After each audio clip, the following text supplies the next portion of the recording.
If you think Verona is just about Romeo and Juliet, you're missing out on 90% of the city. In this video, we're going to take you through the best 10 things to do, including the best view spot in the whole of Verona, the key landmarks that you can't miss, and even tell you where to try the best traditional risotto. Let's get started. Here are the 10 things you cannot miss in Verona. Number 1, head to Porta Borsari. This is a gate structure that is the perfect place for you to start your trip in Verona. This used to be the main entrance to the city back in the day, and from here you enter a pedestrian area that leads you into the old town where there's a lot of restaurants and a lot of places to see. This pedestrian street is going to take you directly into the main piazza of the city, Piazza Delle Erbe. This place is full of life. There's usually a market here. You can find so many cafes and restaurants, and you're gonna find yourself spending a lot of time here. By the way, we definitely recommend you to have internet during your trip to Italy, as it will help you get around much more easily. Whenever we travel, we always use Holofly because it provides you with an eSIM that you can buy while you're in your home country and activate it as soon as you land. The best part, it provides you with unlimited data. This means that you can upload videos, use social media, and even hotspot from your phone to your laptop while you travel. Or do what I do, which is use Google Maps like all the time.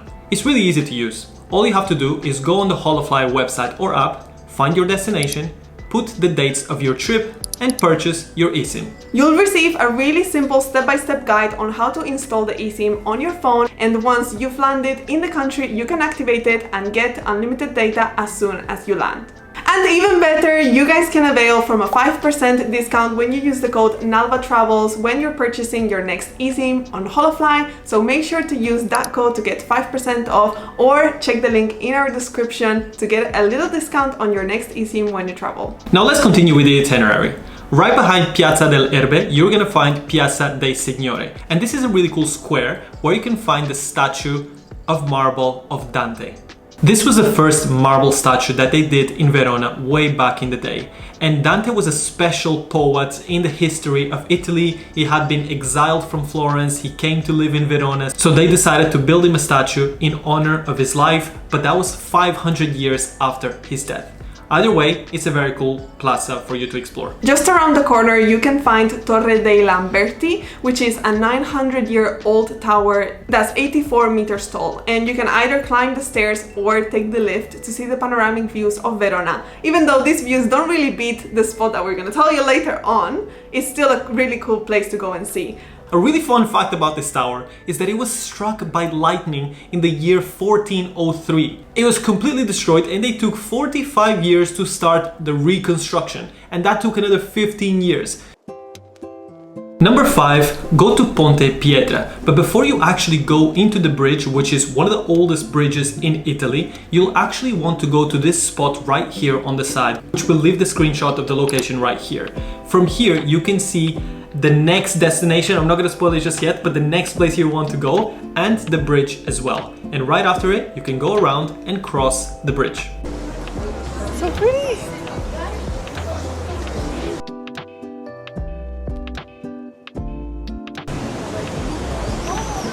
This is such a beautiful and calming spot because the water is passing underneath the bridge and you're hearing the strong current, and it was just so beautiful. But that takes us into the next spot, and probably my favorite destination in the whole of Verona, and this is going to be location number 6, visiting Castel San Pietro. There are 2 ways you can get to Castel San Pietro after you cross the bridge. You can either start taking the stairs and go up, or head a little bit to the left and go to a funicular. We've secured the tickets. They were €2 just for the way up, but it's €3 return.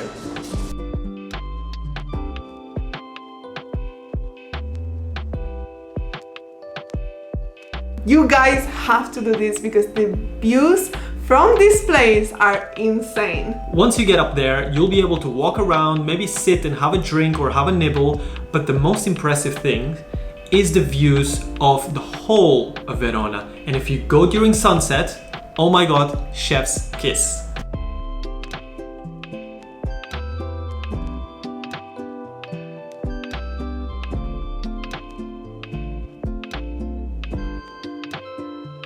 Number 7 is visiting the 4 beautiful churches in Verona. The best part is that you can buy a ticket for just 8 euros that gives you access to the 4 of them, and that includes the cathedral, the Duomo, the other church, the basilica. We'll leave all the 4 names right here, but essentially you can either buy the bundle or you can buy individual tickets to each of the churches, which is 4 euros each. So it's definitely a great deal if you want to see all of them.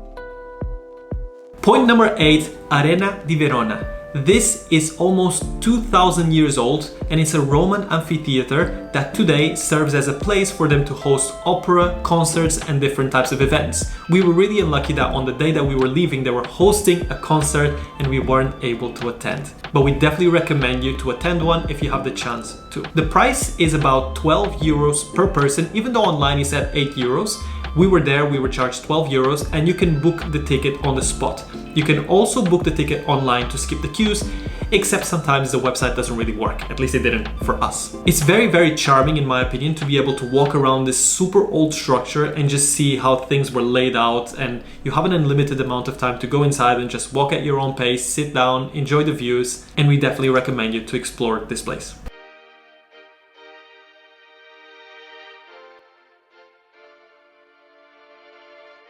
Location number 9 is going to be the famous Juliet's house.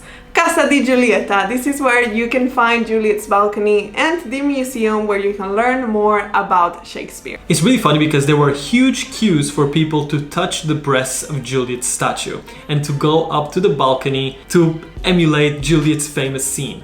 But something that most people don't realize is the fact that Romeo and Juliet never actually existed. It's all fictional, and Shakespeare has never even been to Verona, just FYI, back in the day. So the local government just took this opportunity to make a big touristic attraction out of it, but know that it's all fictional, and yes, it's still worth seeing, yes, but maybe it's not worth waiting in the queue, at least it wasn't for us. And location number 10, before we tell you about the food spots, it's Arco dei Gavi. This is an ancient structure that's located a little bit outside of the city, and this is also next to the Museo de Castel del Vecchio, which is a castle that you can visit inside, and it's also next to another bridge that is an ancient bridge, also one of the oldest ones from the city, and also has beautiful views of the river. So this whole area is worth exploring a little bit towards the end of your visit. But now let's go into a couple of places that we really recommend you to go for some food. I don't know, yum yum yum. The first is actually a church. It's called San Matteo Church, and it's in the main street of Verona. Well, it's called San Matteo Church Ristorante, but yes. Yeah, well, you get the point. So this restaurant that has been built inside of a historical church is very cool, it's very unique, but here you can eat risotto della Marone. And this is a local risotto that's made with red wine from Verona, and that's why it looks like this.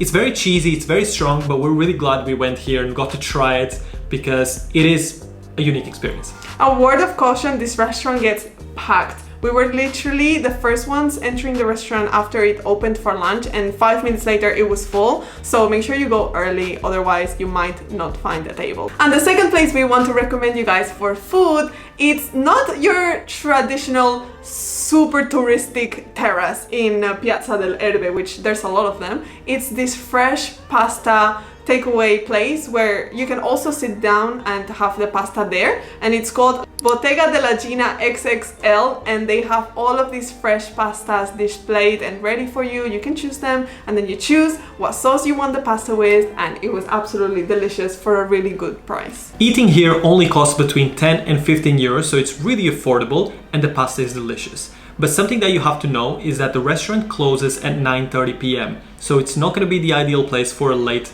dinner. Either way, it's delicious. If you have any more questions about traveling to Verona, make sure to leave them in the comments and we'll be happy to help. Make sure to subscribe to our channel for more travel videos coming up, more Italy videos, and check out our Italy playlist because we've been to a lot of places. As always, thank you so much for watching. Make sure to leave the video a like if you enjoyed, and I guess we'll see you in our next video.